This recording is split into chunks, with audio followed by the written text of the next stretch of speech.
Good chilly morning, people of YouTube. The compact crossover class has pretty much replaced midsize sedans as the go-to vehicle of American families. If you don't believe me, look no further than the sales figures, where Rogue, RAV4, and CR-V have already sold well over 1 million units combined so far this year. Of those crossovers, Honda CR-V was just redesigned a couple years ago, so it moves into 2019 with minimal changes. Of course, we want to give a special thanks to our friends at Gates Honda in Richmond, Kentucky, for providing us with this fully loaded Obsidian Blue Touring CR-V. So with an all-new RAV4 coming out later this month, let's see if the CR-V will remain as one of the class leaders. So like always, we'll start off with the exterior. Nothing has changed for 2019, so you continue to find this pretty aggressive chrome and black mesh grille across all trims. Now the Touring does give you some upgrades over the other trims, so on this model you'll find full LED headlights as opposed to halogens on the rest. All but the LX have these fog lights, but only the Touring gets the chrome accent around them. The side is the same way, where only the Touring has the chrome accent. That accent serves to make the CR-V look larger than it is. Since at 180.6 inches long, it's actually shorter than the Rogue and the new RAV4. And then around back, again the look is unaltered. CR-V already had one of the more unique looks in the class, with large LED taillights that bend and then extend all the way to the roof. At the bottom, you will also find dual exhaust pipes, but they're only exposed on the Touring. Overall, the CR-V is aging gracefully, and the small details you add by selecting the Touring really help to set it off. But one thing that doesn't change much between the trims are these wheels. They are 18-inch alloys, and you'll find them on pretty much every CR-V except the base LX, which itself has smaller but similar looking 17-inch wheels. And coming up to the mirrors, they are body colored and heated on all but the LX where they are matte black. All but the LX also applies as far as safety is concerned. Every single active safety technology is standard so long as you choose at least the EX. And that includes the likes of forward emergency braking, lane keeping assist, adaptive cruise control, automatic high beam headlights, blind spot monitoring, and rear cross traffic alert. A lot of the rivals still reserve those systems for only the upper trims.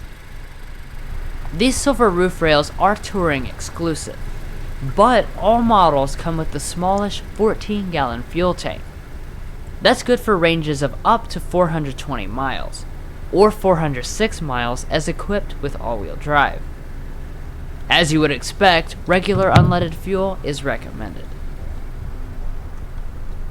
Well, that pretty much wraps up everything on the outside. But now let's go ahead and check out the more important part, the cabin.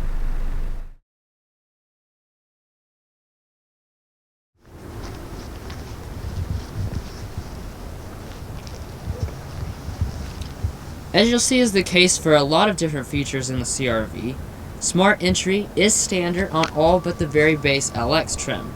And to go along with that, you also have remote start.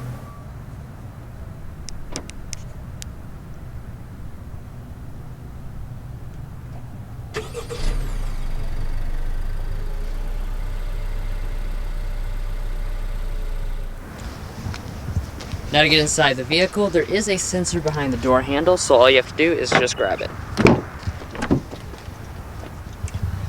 So looking inside the cabin of the 2019 CR-V, as you can tell right off the bat, there aren't any meaningful changes for 2019.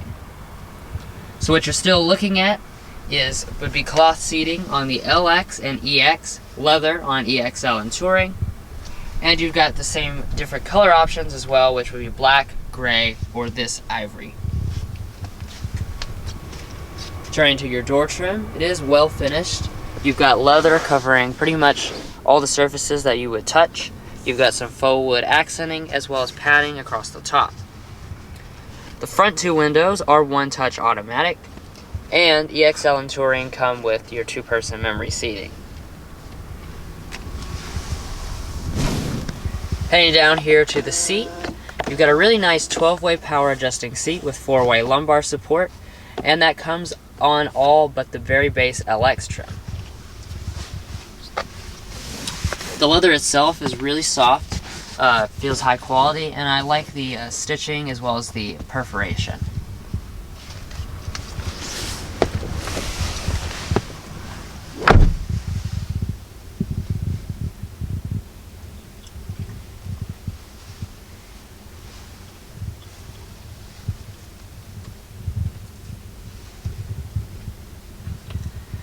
So like I already mentioned, nothing has really changed on the inside here, so that means you continue to have really nice quality materials.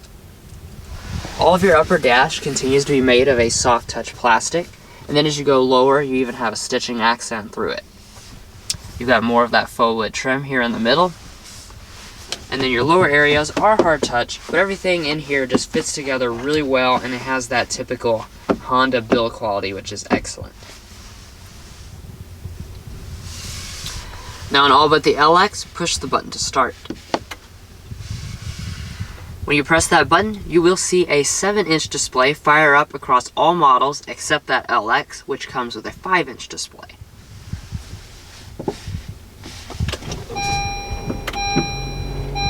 And in a similar way, you'll also see these gauges, the digital setup of these gauges on all but the LX as well. Now this is a very nice gauge setup. As you can see, it is mostly digital here in the center, and you have two analog gauges on the side, kind of like the Civic. You got a lot of different functionalities in this setup here, so you can just quickly switch through things like your navigation. You can check on your status of your all-wheel drive system right here, settings, audio, phone, and just a variety of other things. So it's a very nice setup and looks really good. Now coming back to the steering wheel, it is electric power assisted, and you do have a leather wrap steering wheel when you have leather seating. Like I already mentioned, you've got these buttons here for the display, as well as your phone and voice controls, and then on this side you've got your adaptive cruise control or regular cruise control on LX. And the wipers are also rain sensing, which is Touring exclusive. The wheel itself is manual tilt and telescoping. Though it's not heated here on the US Touring, we've been told that it is heated on the Canadian Touring. Now, one of the biggest strong suits of the CR-V is by far the storage. So let's go ahead and talk about that. What you're looking at is basically a multi-tiered storage system. So to start out with, you've got this really large center console. It goes down very deep, and it does have a lining in the bottom. But what's so versatile about this is that it actually continues on through here. So you just slide this back, and you've got this one ongoing piece here. This is at least 2 or 3 times bigger than what most rivals have. Now, also within here, you've got your 2 USB ports. They're both charging, and you've got a 12-volt outlet. This armrest does also adjust, so if you're shorter like I am, you can extend that out. Then in front of that, you've got your 2 cup holders, as well as another nice storage area, and a 12-volt outlet. Now Honda was able to give you that much storage since they've gone with a little bit of an unconventional placement for the shifter, since it's up here. But this is not really a problem. It's very easy to get used to. Of course, you just pull back for drive. You also have a sport mode as well as a low mode, but there are no paddle shifters on any trim. When you go into reverse, you will find a multi-view backup camera with active trajectory on all but the LX. As you can see, you've got 3 different views, and I believe you do have parking sensors here on the Touring as well. Off to the side of that, you will find an electronic parking brake, a brake hold feature, as well as an econ mode. Now another nice feature that Honda includes on all but the base LX is this dual zone automatic climate control setup. So of course, all you have to do is just twist these knobs to adjust the temperature, and it does appear up here on the screen. you have some of your basic controls like your fan speed right here. Now one thing worth noting is that you don't have all your buttons here, so you do have to click this climate button to access some of your other things like your zones, for instance. When you have the dual zone automatic climate control setup, you also have 3-stage heated seats, though 3-stage ventilation is not available on any trim, even this Touring. Alright, now that brings us to the audio system. Now every single trim of the CR-V gets a different speaker count, which is kind of odd. This model has the highest count here at 9, so let's go ahead and take a listen.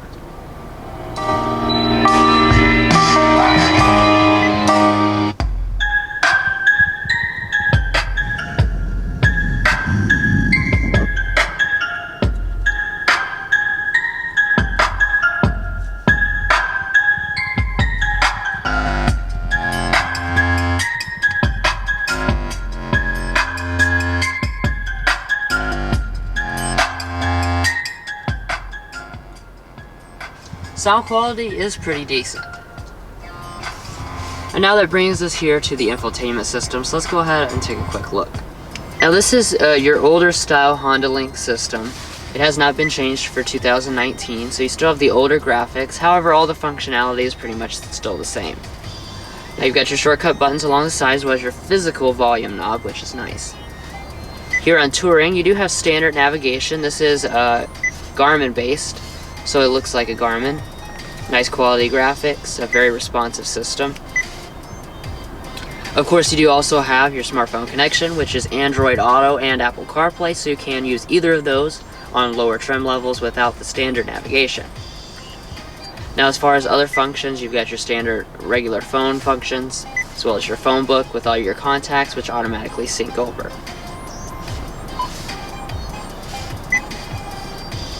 Heading back to your home screen, we have our standard Bluetooth audio paired, and you can play and pause it straight from here, as well as change your sources right here. But other than that, that's pretty much the main features of the HondaLink system. However, we do have a dedicated tech haul video for those of you who want to learn more. A link to that video is provided in the description. Now up above the screen, you will find an auto-dimming mirror with HondaLink universal remotes on the EXL and Touring. You will also find a standard moonroof that comes on all but the LX, so that's a really nice feature to include on most models. It's just your standard size unit. There is not a panoramic one available right now.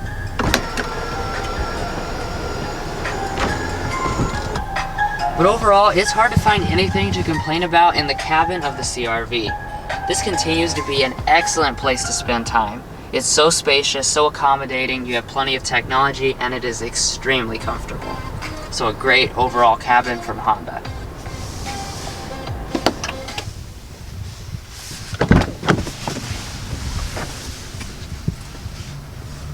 Anyways, now I'll go ahead and hand it off to Mason, who will check out all the rear areas.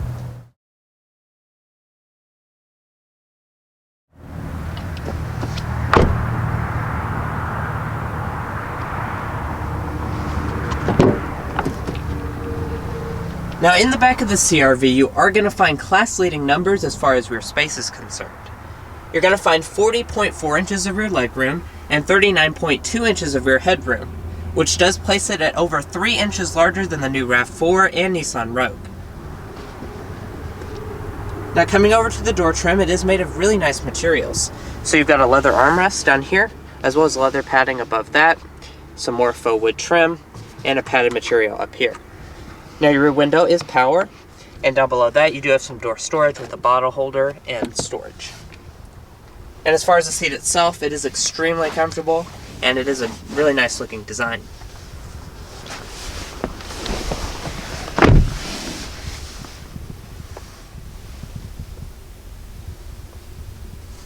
Now in the center of the Touring, you will find these nice rear air vents, which is really good for a cold day like today. And down below that, you do find 2 charging USB ports, which is a really nice touch. Now in the center, you do have an armrest. It's a pretty good size, it's leather wrapped, and it has cup holders in the middle. Above that, you do have some lighting, as well as a nice headliner. and an assist grip and coat hook. Now, as far as legroom is concerned, the seat is scooted all the way back, and I still have about 5 inches of legroom, and my feet can easily slide up under the seat. So overall, I'm still a huge fan of the 2019 CR-V's rear seat. It really balances comfort with a bunch of features, technology, and space. Everyone in your family is going to be happy.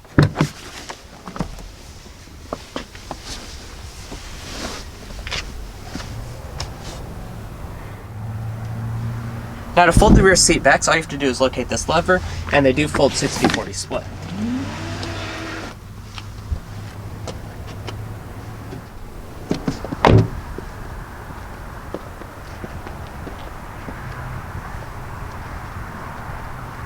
Now, coming around to the tailgate, it is power on the EXL trim, or if you opt for the fully loaded Touring like this one, it is hands-free. So just wave your foot under the bumper to open, and it opens right up. Now, inside the trunk of the CR-V, this is another area where it's bigger than its competitors. You're going to find 39 cubic feet behind the second row seats, expanding to 76 cubic feet with them folded. Now, like I mentioned, it is bigger than the rivals, which is about 10 cubic feet larger than the new RAV4. Honda also nicely includes a cargo cover, and you do have some compartments over here for storage. And underneath of the cargo floor, you do have a spare tire.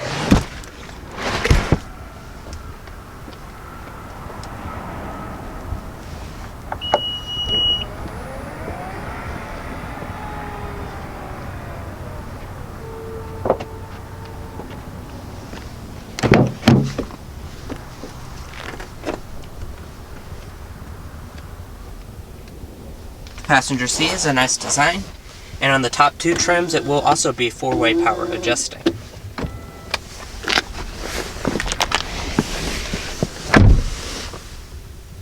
Front of the passenger, of course, you do have nice materials with a padded dashboard, some more of the faux wood trim, and down below that you do have a nicely dampened glove box that is actually really big. And above that we do have a sun visor with some lights and a mirror. It does also extend and adjust.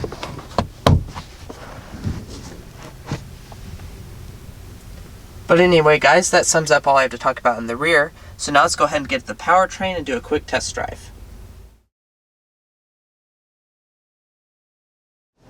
Alright, so let's go ahead and talk a little bit about the powertrains. Now, there are 2. It's the same 2 that have been on this generation since it came out a couple years ago. The vast majority of models still come with the 1.5-liter turbocharged 4-cylinder, and that produces 190 horsepower and 179 pound-feet of torque.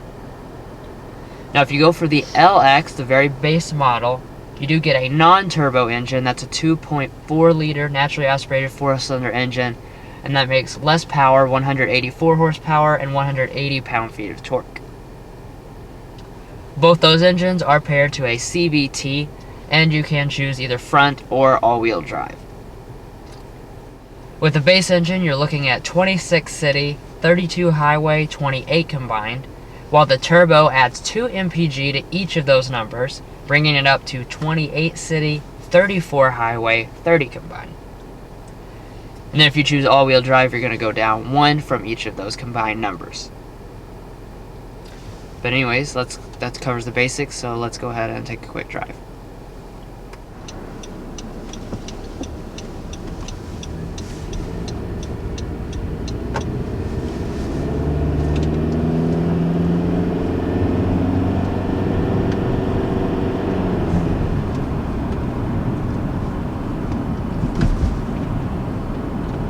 So getting up to 30 miles an hour. Power is decent. It's definitely doesn't feel too powerful. This is a crossover. It's a little bit heavier, so it's definitely not going to overwhelm you, but it's decent. And it's very quiet too, so it's not one of those engines that sounds too strained. It is worth noting, though, that this is the turbo engine, and the LX might have a little bit more noise since it is a naturally aspirated version. And and this turbo is about as quiet as it gets.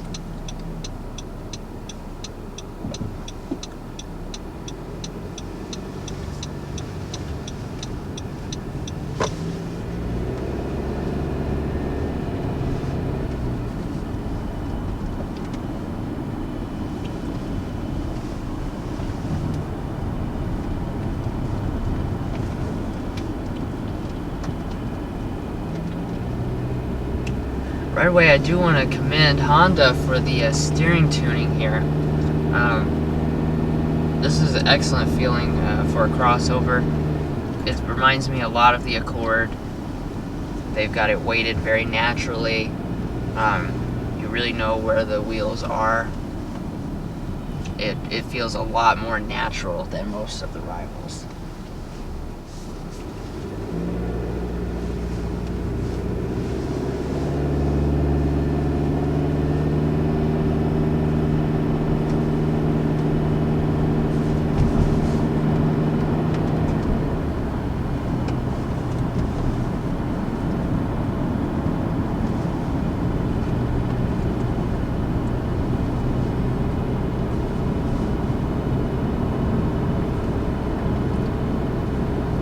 I do briefly want to discuss the ride quality and how comfortable this car is.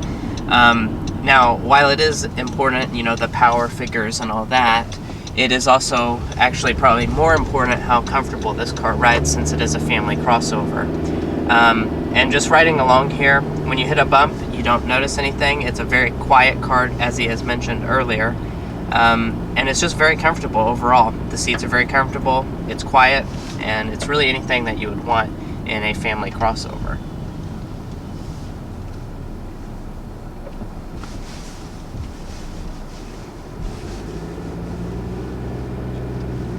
Yeah, like he said, this really covers all the highlights, the things that you look for in this class.